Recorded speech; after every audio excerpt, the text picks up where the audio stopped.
Welcome to the Unscripted SEO Interview Podcast. Yes, it's 100% unscripted, 100% unrehearsed, 100% unedited, and 100% real. I'm your host, Mark A. Preston. Today, we have Sam Partland with us. I can describe Sam best as he's been traveling the world for the past few years and as an SEO nomad. Hi, Sam. Hi, Mark. Pleasure to be here. Okay. So for those people in the audience watching this who doesn't know who you are, could you give an overview of who Sam is, who Sam the SEO is, and why you're traveling the world? Yeah, I can do that. Sam, I've been doing SEO for about 16 or 17 years now. I discovered in high school that you can make money online. And so I thought I'd give it a crack and see what I could do.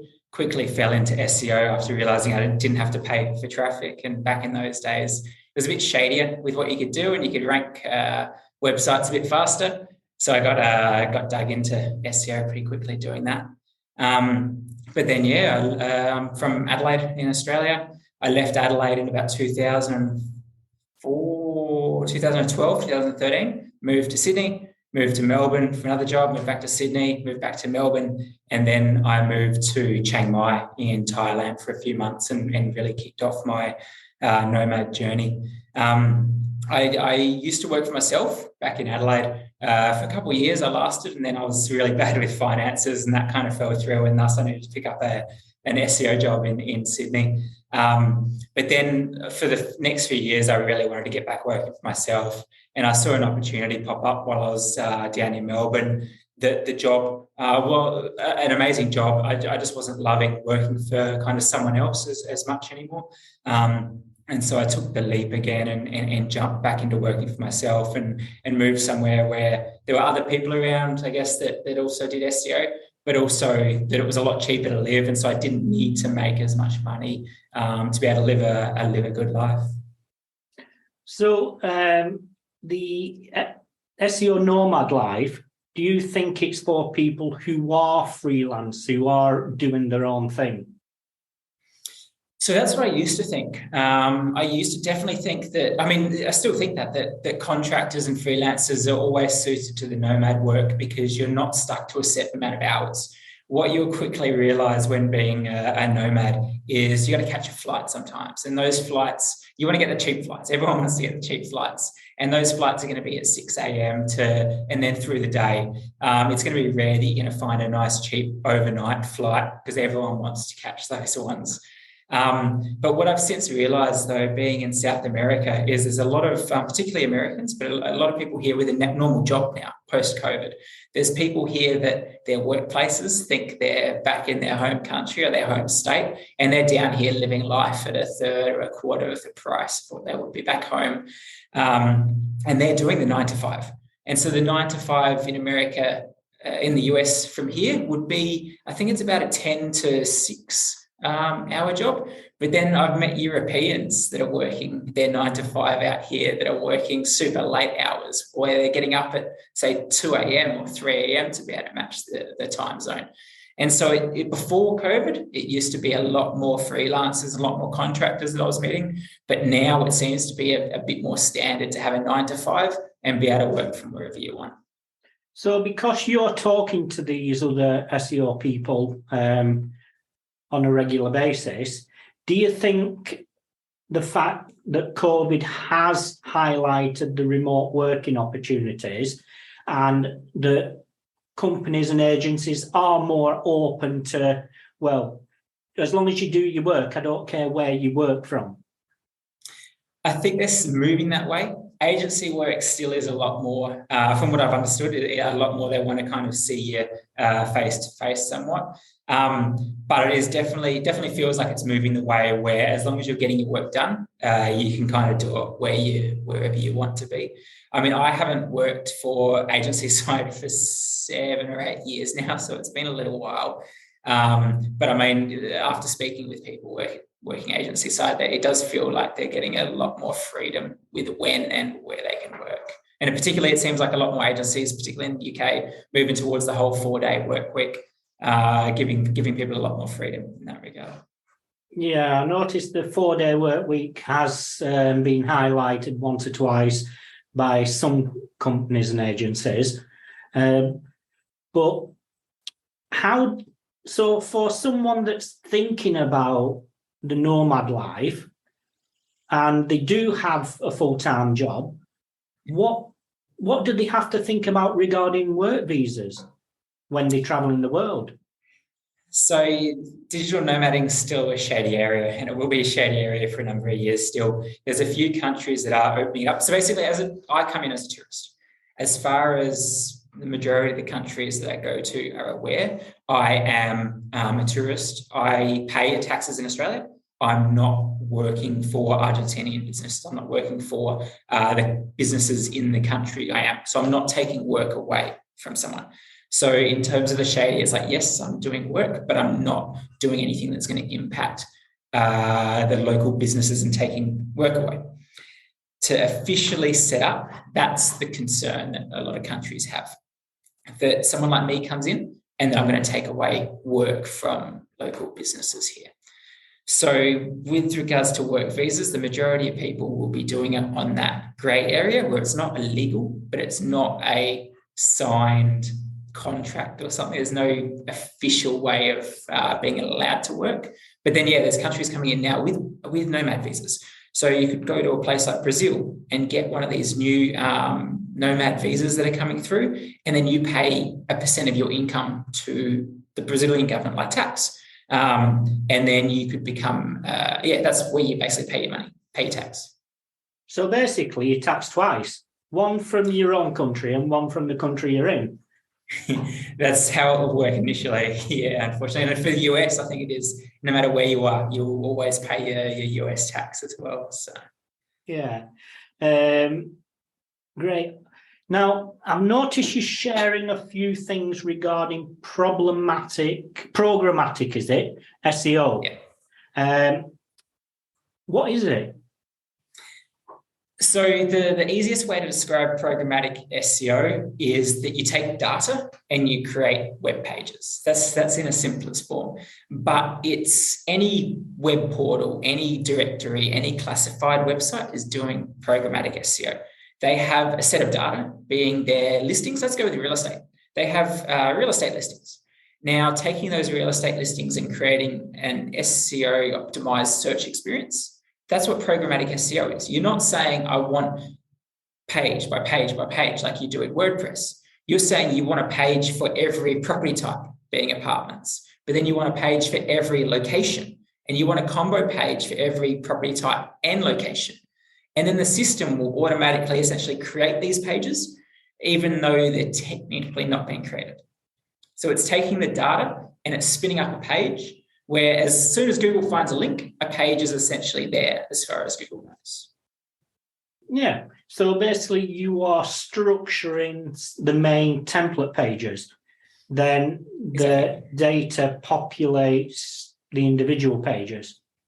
Exactly. You create a template around by what the page will be what will create the page, and then the system does the rest.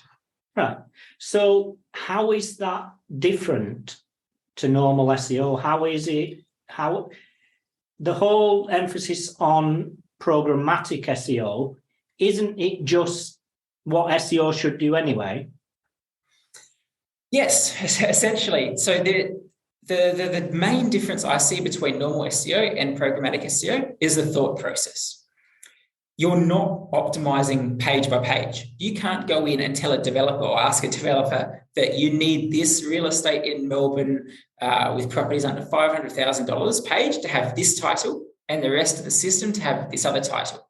You need to think about it in a different way where every optimization you make could affect 1,000 pages. It could affect 100,000 pages. It could affect 1 million pages. You're not doing it one by one. You're doing it on the scale. So you need to be able to make sacrifices. You need to be able to optimize for the 80% of the value essentially, because there's always going to be outliers that you can't immediately optimize for. But at the start, you target 80%. And then you try and add another rule to target 80% of that 20%. And you kind of, as you go, you can slowly refine your optimizations.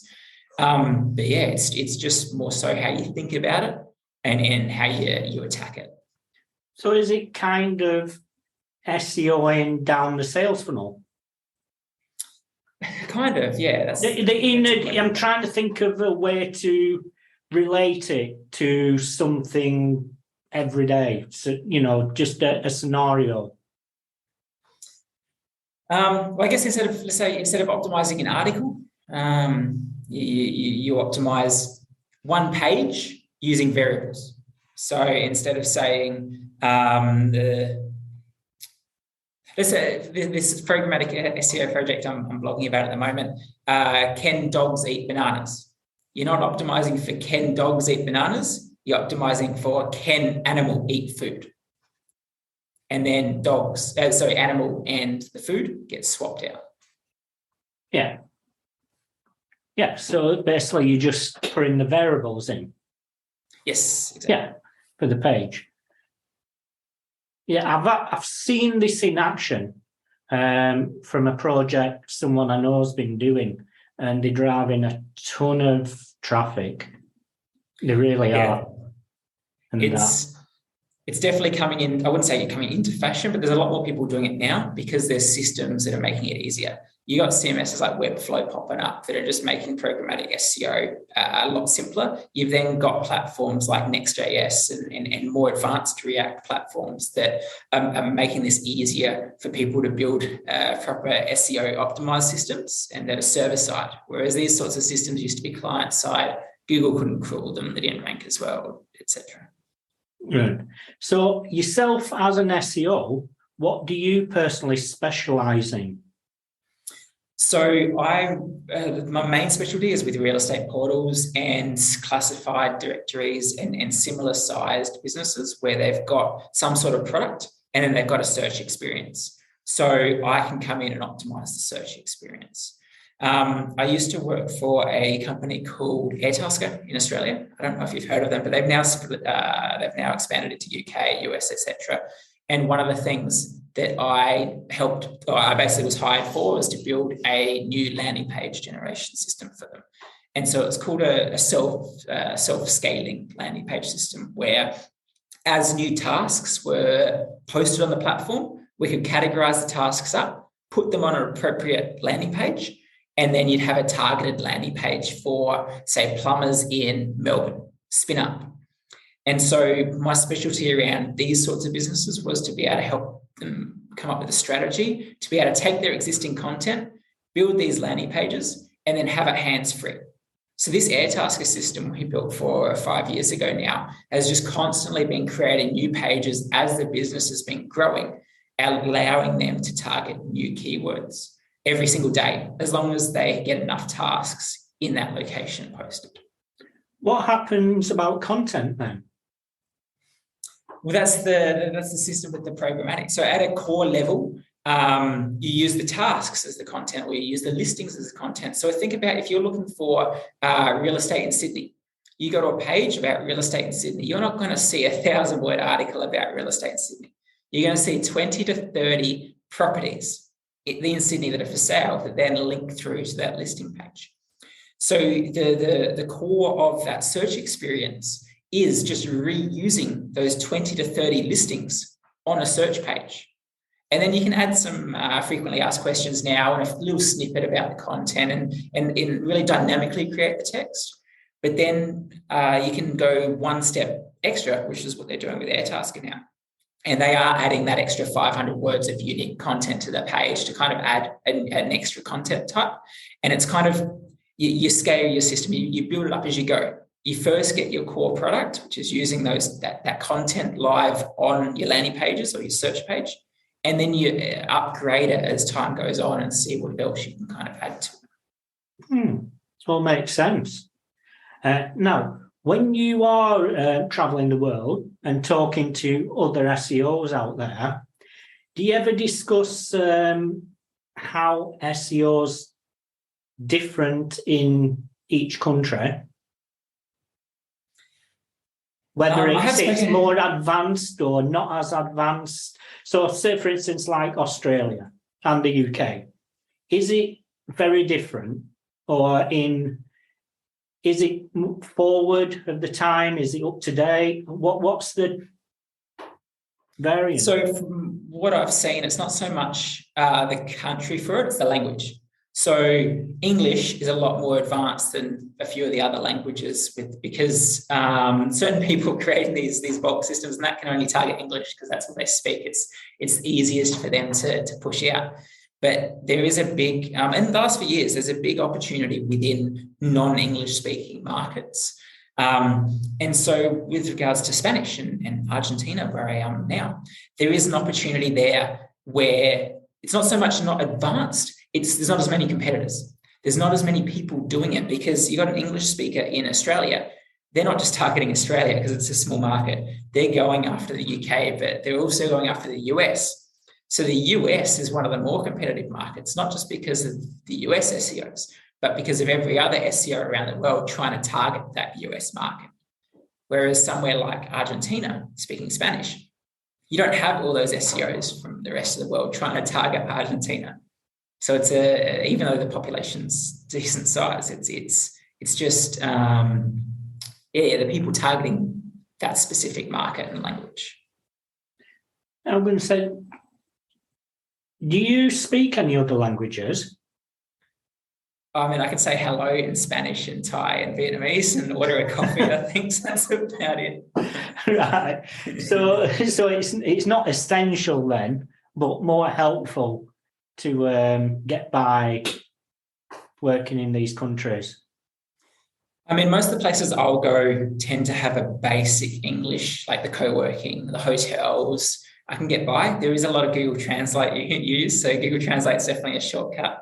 But no, you can definitely get by. They obviously appreciate you speaking a little bit more when possible, and I can string together a few sentences here and there should I need. But most of the time, I'll just whip Google Translate out to do what I want and just kind of wait a minute type thing.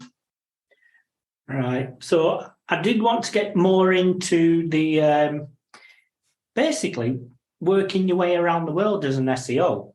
Now, remote working is starting to become more common. So I want to hear about stories, the good, bad, and in between stories for anyone actually thinking about doing it. Okay, so the biggest thing you'll encounter for someone wanting to kick off is internet. It can be so varied from just a couple megabits to having 400 or 500 megabits. Like where I am now is about 450 megabit a second speed. Whereas I've been in hotels, I've been in co-works where you can be sub of 1 megabit speed. And you just can't even load Facebook. Sometimes you can't load a basic Google search. And so that's the biggest concern and the biggest thing I advise people to kind of look into before they go somewhere in the middle of nowhere, because it's off the beaten path. If it's off the beaten path, you probably don't have internet as well. So I tend to stick to the main tourist places just because of that. I know infrastructure-wise that if somewhere I go doesn't have good internet, I can just go next door and they might have good internet. So that'd be my biggest pointer around that. But then, yeah. Well, I'm going to say because obviously if somebody's working then as an SEO, they're probably going to need internet. Exactly. So I'm going to say do you like pick a place then say, well, I'm going to stop here 3 months so I'll find an apartment for 3 months or something like that? Or do you find it best doing, what do you have to plan every little detail in advance? So some people I've met really like to plan it out, but being in Asia before COVID, I didn't really plan too much at all. I'd book a hotel for 2 nights. And if that hotel had good internet, I'd extend it. There was one hotel I was at for about 2 or 3 months just for it, and that worked out well internet-wise. But I mean, I'd kind of plan off the reviews. I'd just do short-term planning there just so I could move. Like if I had to move straight away, I wasn't losing much. So that was easy enough. But then coming to South America, the hotels weren't quite as cost effective as what getting an Airbnb or so for a month would be. And so I was planning a little bit more out, but you end up paying a bit more. You can definitely do it short notice. You just pay more. And so I've ended up paying more because I'm still not really planning too much more than a month in advance. And even when booking an Airbnb, I might only book it for 2 weeks and then extend. So I'm not the best pre-planner. But yeah, it really depends where you go and who you meet and what you know is there. So in South America, there's a chain, and now they're opening up in Asia and a few other places, but there's a chain called Selena. Now, Selena let you do a deal called co-live, and you pay for the month, and you can either stay in a dorm, a small room with shared bathrooms, or a private room or a suite, and you pay differently for the month depending on where you are. So for $300 US, I think it's $350 US, you can stay and work for a month in a Selena location, but stay in a dorm. I'm a little bit, let's say, older for the dorms now, and so I did a private room, which was $1,100 US for the month. But you get a standard room, private bathroom, like a proper hotel room. And then you also get access to a co-working. And so the co-working, I'd say above 15, 20 megabit in most cases. But I'm in a Selena co-work now, and like I said, that's 300-400 megabit. But you get accommodation, you get the co-work, you can meet people. You don't really have to plan. Like if you're on the co-live deal, you could give 2 days notice and say you want to go to a different country, and they'll move your booking there. And so they've got locations in Argentina, Brazil, Peru, heaps of different, like there's 20 or 30 of them in South America. So you can really move around with them, but you're just limited to where you can go because they're only obviously in the main spots. I'm going to say that's really good. It's I suppose it's like the national co-working spaces with accommodation. Exactly. It's a good start deal. You know what you're kind of getting in most of them. So it's a good way to get into the Nomad. Yeah. So regarding the client side, do the clients even know you're working your way around the world or where you are, or does it really matter for them? Yeah, they definitely know. Like I tell them, because I can't do like early afternoon calls Australia time because that's 2 a.m. here, 3 a.m. here. So I kind of schedule things around that. But I am lucky with regard that I mostly do project work. And so in terms of client calls, I've got 2 retainer clients. And I only actually have one call with them. I only have a call with one of them every month. So once a month. And he'll do that call at 8 a.m., 9 a.m. Australia time for me. So it's only 8 p.m., 9 p.m. here. So I'm pretty lucky in that regard. Though I guess I've been doing it long enough that they're kind of willing to make a bit of sacrifice for me as well so that we can make it work. Do you find any sort of clients or potential clients you've spoke to just think, that's not a proper job? That's like just saying, oh, I'm so against that. You can't possibly be sat there working as normal. I do feel that way sometimes with some calls I've had. So when I was in Australia, I had a camper van during COVID. I bought a camper van, redid the whole layout and travelled up the east coast of the country. And it took me about just over a year to get from Adelaide to Cairns, so the whole east coast. And I was on a few calls and I was sitting in the van. I'd have a window behind me and there'd be normally no cover on it. And so you could see what was behind me. And that could change from being lakes and rivers to being the ocean sometimes to being fields. I was on a client call and a cow walked past once, which was pretty amusing. And so there was one client where I'd start putting the cover up because I didn't want to make them too jealous, a UK client. And they even asked me not to say where I was. They knew I was in a van somewhere, but in the middle of the UK winter, and it's 30-something degrees in Australia with the sun out, decided it was best to kind of not mention or show where I was anymore. Yeah, I can relate to that. But I suppose it doesn't really matter, does it? As long as the work's being done efficiently and the impact and the output is what's been promised.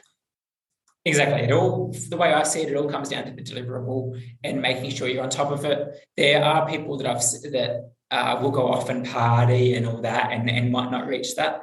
But that's, I guess it's a life lesson sometimes where they might lose the job or that client work or something. But I'll always make sure that the deliverable is as up to scratch as what I can make it, and that it's as on time as I can get it.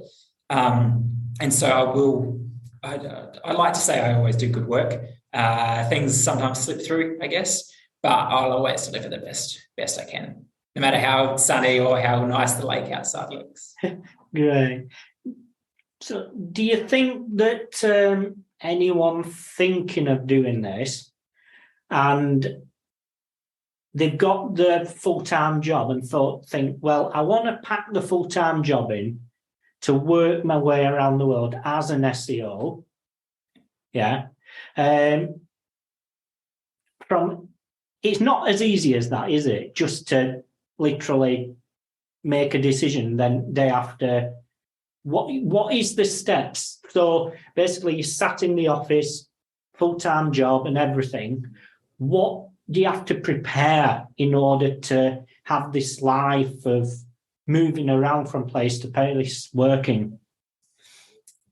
So the biggest thing that I've understood from people working their full-time jobs at the moment is the time zone. That's going to be the biggest thing. So locking yourself into a location based on time zone to ensure you've got as much crossover as your work's going to require. Some people with the full-time jobs have been able to get away with only 2 hours or so a day of crossover. Others need the full 8-9 hours of crossover. So that really limits the initial planning of where you can go. But then next is making sure you've got all the gear, I guess. So one of the challenges, Argentina now is freezing. It's at the moment getting down to 3-4 degrees. So it's not exactly the warmest place, but I'm not equipped for cold weather. So I've got like this super thin thing, and then I've got a raincoat. And so I wear 3 or 4 different layers to kind of create a warm layer.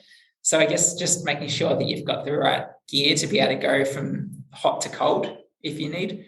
But then for me, it's just my tech gear. Like I've got a laptop bag that I travel with, and then a 40-litre bag that I can basically use as carry-on. And that's everything I essentially own. So yeah, it is fulfilling to do though.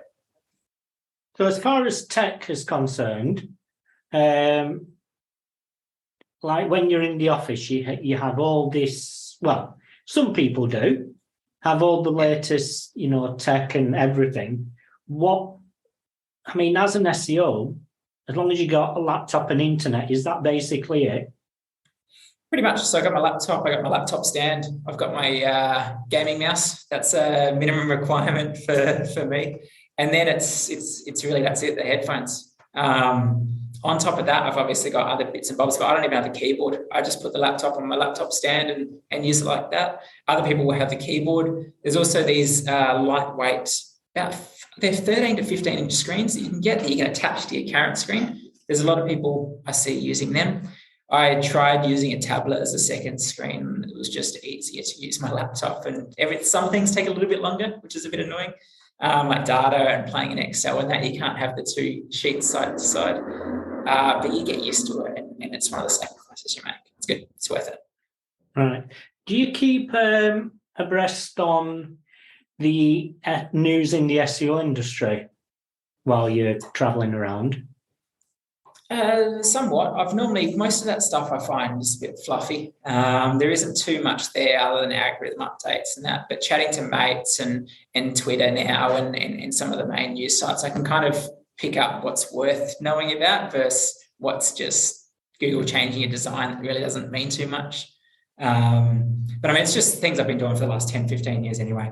There isn't too much that changes there because it's all on the laptop. So as long as the laptop has internet, it's all easy enough to keep on top of. So when you say most of it's fluff, as they say, how does someone, say, new to the industry coming in, determine what is fluff and what they should be reading? It's definitely hard. And so I'd advise just read everything. Every single piece of fluff or not fluff, read it. As time goes on, you pick up what is the fluff and what's not the fluff, what's worth knowing and what's not worth knowing. You'll see things being repeated over and over. And so over time, everything goes through the cycle. And you kind of start seeing the same things that popped up years ago that are popping up now again. And it's all becoming new news, even though you've known it. Like one of the big things at the moment was a later sellers posted a blog change where they've moved from a subdomain to a subfolder. And they're like, look at this. The subfolder is growing compared to being on the subdomain with absolutely no changes. And it's things like this that you kind of know, but this was big 2 or 3 years ago. And I think it was big again a couple of years before that, but it's kind of pick up traction again because someone's come up and said, hey, look at this. And so it's kind of going through the cycle again, but this is something that you should always be doing for the last 10 years or so. It's subfolder, better than subdomain. You get the and ahs, but then now and then a story like this will pop up and it's like, yeah, subfolder. But then this will kind of be hidden again. It'll go through another couple of years cycle and then someone will come out again and say, yeah, subfolder. So, yeah, I mean, every few years, the industry has brand new audience who hasn't heard this before. Whereas myself, who's been in the industry probably forever, 21 years, I think, 22 years, like looks at it and think, this is old, this is new. But then you just don't think about, well, what about all these new people coming into the industry that doesn't know this? So if we don't regurgitate the discussion again, they don't know about it, I suppose. Oh, no, most definitely. I'm not saying that it's by no means not useful information. It's just not as useful information to me in particular. And so there's always people that will find this sort of stuff valuable. Like I've been going through my own little blogging spree over the last month or so, where I gave myself a little 30-day challenge to write something every day for 30 days and ended up doing something like 45,000 words of my word vomit, essentially, in posts. And a lot of that to me is just basic stuff. But there's a lot of people messaging me about some of the things that I thought were super basic that they'd never heard of before and that they feel are really advanced. And so it is great to still have that information. I guess you just got the different audiences for it. So as an SEO, how important is it to understand code or know how to code? I think basic HTML and that sort of stuff is required somewhat, just to be able to look at the source of a page and be able to understand what's going on somewhat. But for me, more so than actual code, is knowing how to Google. Like when it clicked with the developers, mostly don't write their own stuff. They go to Stack Overflow and they go to Google and they just exactly what they want to do. They Google it, they work out what other people are doing to solve it, and they grab it. There's millions of GitHub repos and repositories that have other people's code that you can kind of reuse. And so being able to understand how to Google something super specifically of exactly what you're after in maybe even 10 words, someone else has probably done it. And so that is more beneficial than understanding how to code. Being able to find out how other people are doing something, is more valuable. If that makes sense. Yeah. I pause then, because it isn't that the same sort of scenario as long tail searching. Shouldn't SEOs understand how people search as well as the words they use? Isn't that an important factor, or is it just me that's like thinking, isn't this obvious? Or No, 100%. It is one of the best skills you can have even in life now, just knowing how to Google. And it's not just being able to type a few words in, it's knowing how to be specific. And so I have met, though, many SEOs now, particularly since it's COVID, there's a lot of new people coming into the industry because they're realizing that that's how they can get their normal business on. It's how they can find a new job, how they can move around, etc. But they're still not understanding how specific you can be in a Google search. And so it is a bit of a mindset change for some people. But yeah, it's definitely an important skill and definitely one that should be learned. So regarding being so specific in searching, do you have sort of an example that somebody can relate to? So Google formulas, Google Sheet formulas is one of the biggest things that I use it personally for. You write down exactly what you want, and you'll find someone with a formula that's doing that already. I'm trying to something about combining. What one I was doing the other day was trying to match up multiple columns of data and then outputting a value based on that. So you're essentially doing a VLOOKUP or trying to find one column, but then you're doubling that up and trying to also match a second column. By being super specific with something like matching two columns in Google Sheets and then returning another value based on those values, you'd be able to find something that someone's already done that, or multiple versions of it, and be able to piece together your own little solution. Yeah, great. Just basically doing what Google does, finding information. Exactly. And people are hating on it, but it's so useful sometimes. I mean, but that's just it. When you strip everything back, I think a lot of SEOs are so wrapped up in the data and the tools and everything. They basically get a URL, slap it in a tool, and basically just go through whatever the tool says. I think a lot of this mindset and a lot of this, strip it right back and understand what's important and how the journey starts, going through the journey. Yeah, exactly. Definitely.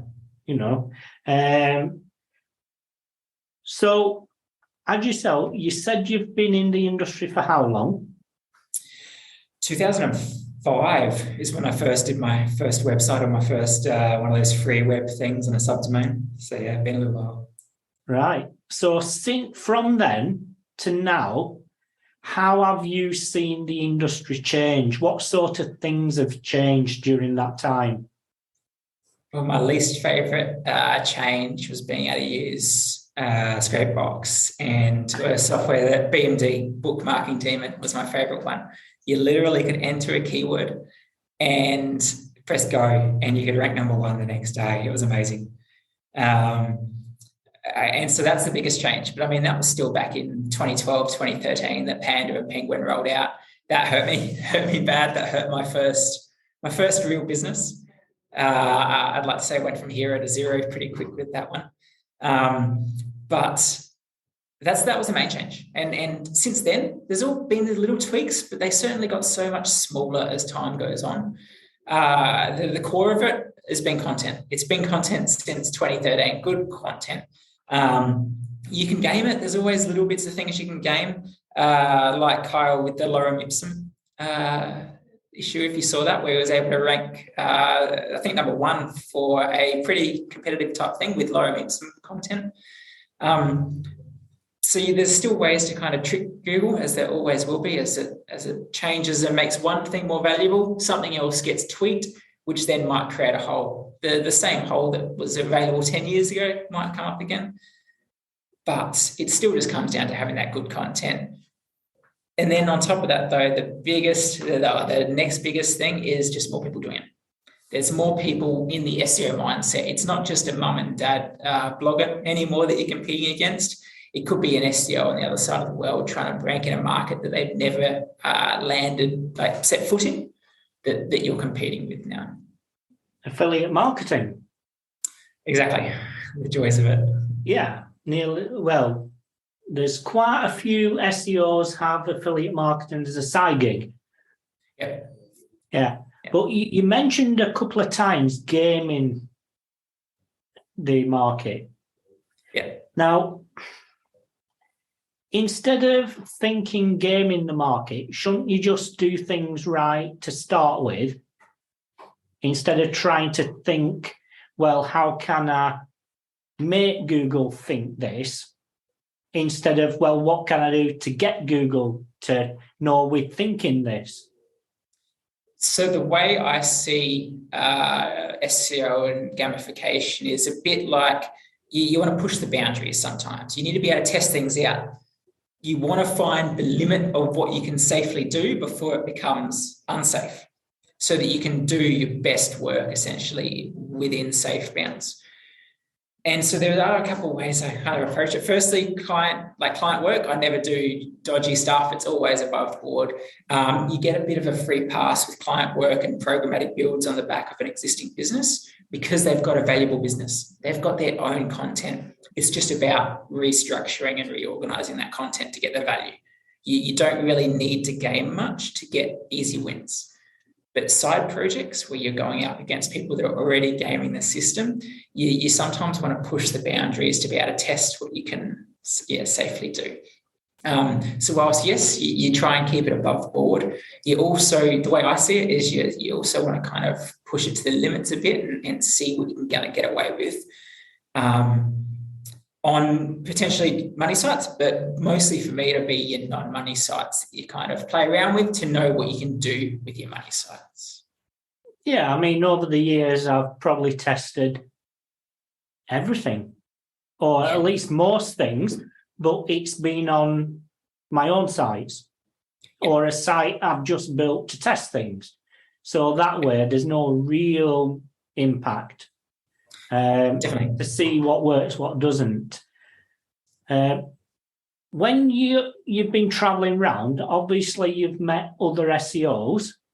Do you have like a group of do you ever gather do a meetup in an area of SEOs and just chat about, well, the industry, what's going on, how they're finding things? More like an SEO Nomad meetup type of thing. Yeah, so Thailand, Chiang Mai in Thailand probably has the highest density of SEOs anywhere in the world. And they have a weekly or monthly meetup there. So I met a couple of them when I was there. But then leaving there, you don't come across SEOs too often, surprisingly. There's a lot of digital people, a lot of people with digital work, but SEOs are really few and far between. So more so than an SEO meetup, you go and meet people at a digital nomad meetup, where then you meet a couple of SEOs and you talk about it there. I also just have a small group of SEO mates from, at one point we were in each of us were in a different country, but now most of them are back in Australia and I'm pretty much the only one out of the country now.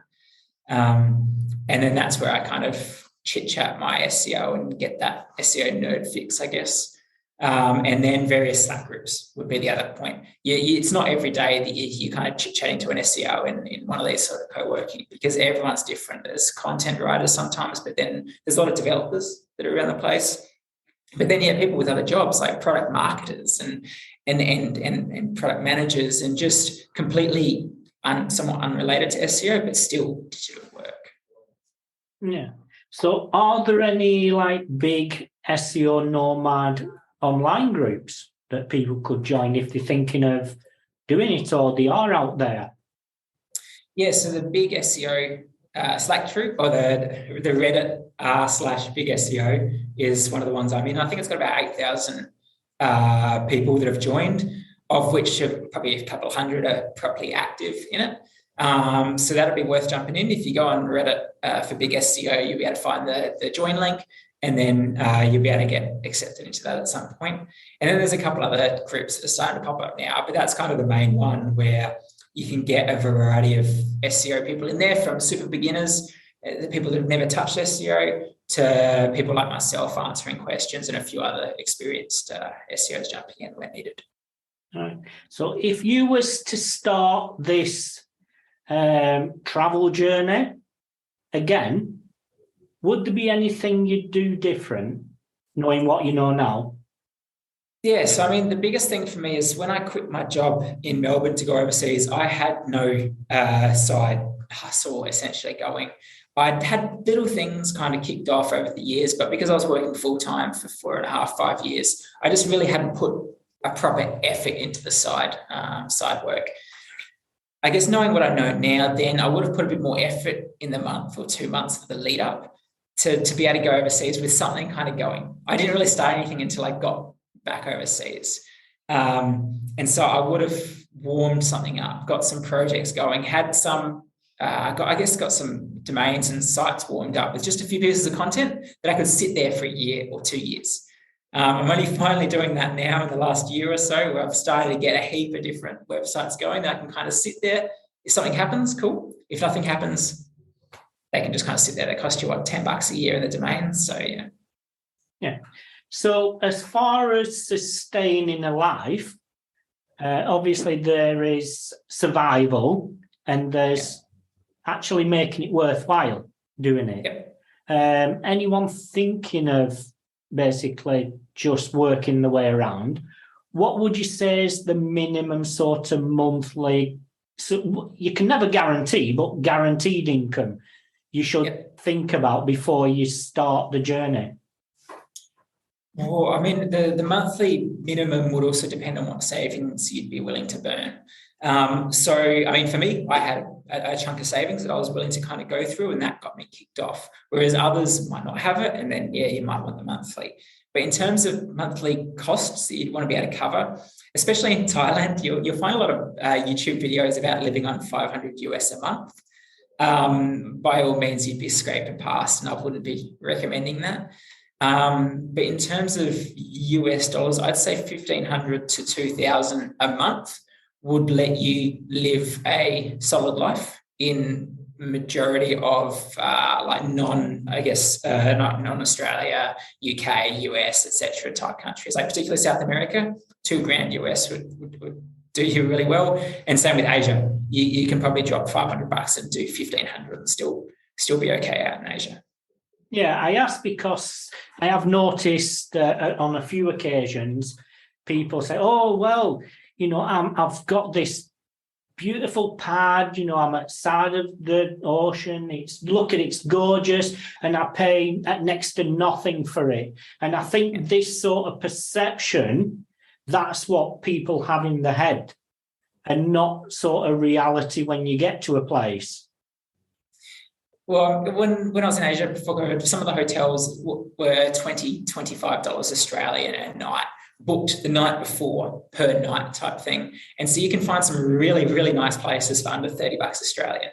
You won't find that in Australia. You won't find that in the US.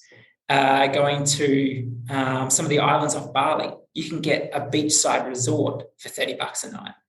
And so, you can get some really, really good value in places. You just sometimes also have to get lucky in terms of timing. You have to know where you're going beforehand. Some of the places you'll book online and they've got the prettiest photo ever. You rock up and there's cockroaches. The photos were taken 20 years ago.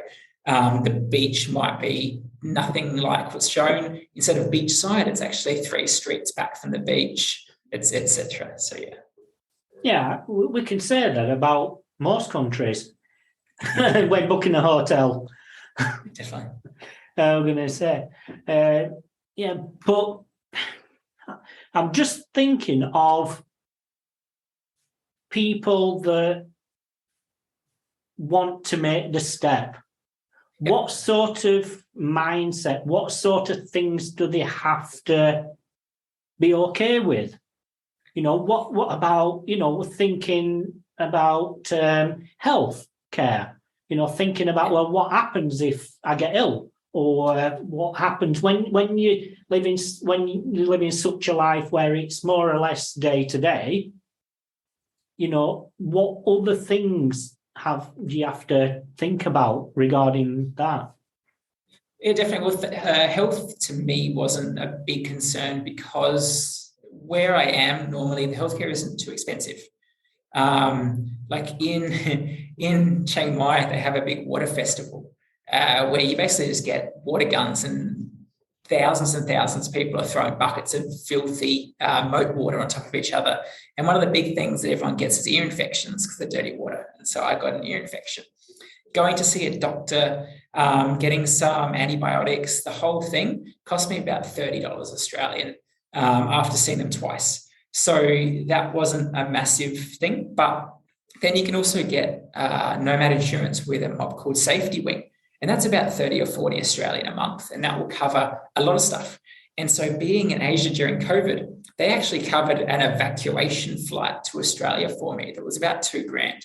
And so me paying $30 a month, I got a free flight home, which was a pretty good little setup there and a good little investment.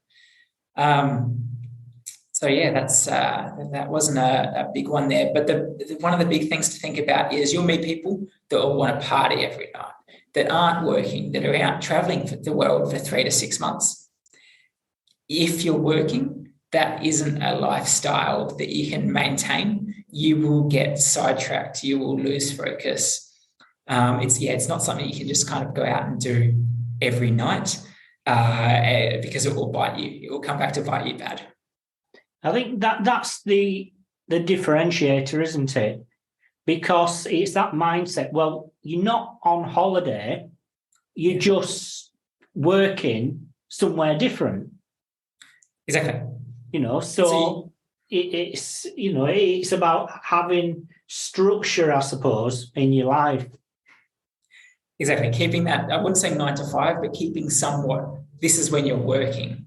This is when you go out for dinner and a drink, or this is like, it gives you the freedom though, that you could take Wednesday off and just go off and do a day activity. That's fine. But then you have to know that you still got to kind of come back to it and you still got to do work Thursday and Friday. You can move your schedule around, but you still need to lock in X hours of work a week somehow. Yeah. Okay. I'm going to say we've covered so much there. It's mind-blowing. The reason I wanted to invite you on is because in my 20s, quite a few years ago now, I did set off wanting to travel the world. Only got as far as Greece. And I was there for 4 years. So then got back and, I never got out again. So it's kind of personal thing. Like, well, if I was younger, I'd probably be doing it. And so listening to genuine stories about what it's really like from somebody that's doing it is for anyone else thinking about doing this and not just believing. That's the thing I wanted to say. Well, these are the things you need to think about. And it's not just believe someone to say, it's easy. You can do this. You can do that thing with the internet. It's obviously a major thing. But if you, knowing what you know now, could change one thing in the industry for the better, what would it be? I'd remove Panda and Penguin from the algorithm and let me have my fun back. Yeah, I know we can work some miracles, but I think that's going beyond it.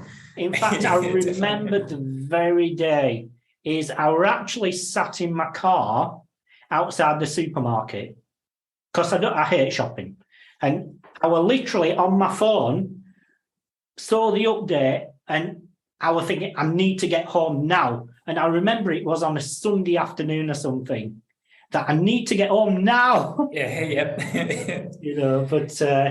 It's been amazing. Final question: is there anything anybody can do watching this or listening to this? Is there anything they can do to help you with anything? Read my blog posts, and I'd love any feedback there. I'd love to know whether what I'm talking about makes sense most of the time, and whether it's something people know already, or whether it's something people are interested in, whether they know a little bit about programmatic, or whether they know nothing about programmatic and want to learn. That's what I'd really like to know. And where can they find your blog? On sammyseo.com, SAMMY SEO.com. Brilliant. And do you chat much on social if anybody wants to connect? So recently, a lot of LinkedIn. So you can definitely find me as Sam Partland on LinkedIn. And then I've just started Twitter. So, I created the account over 10 years ago, but I'm finally actually starting to use it, which is, I should have done it a few years ago. Fantastic. Well, thank you so much for joining us. and I've had a blast. I mean, we could go on forever, but you know, we both have work to do, and like you say, it's not a constant party. But thank you again, and it's been amazing. And it's made me think about a few things, not about jumping ship and leaving the kids around, but you know, on just different mindsets with what you shared about the programmatic side of things. Glad I could be helpful. So that's it. Well, Sam, thanks a lot. Not a problem. And keep me updated where you get to. You've been listening to the Unscripted SEO Interview Podcast with me, Mark A. Preston. Join us next time as I interview more top SEO professionals.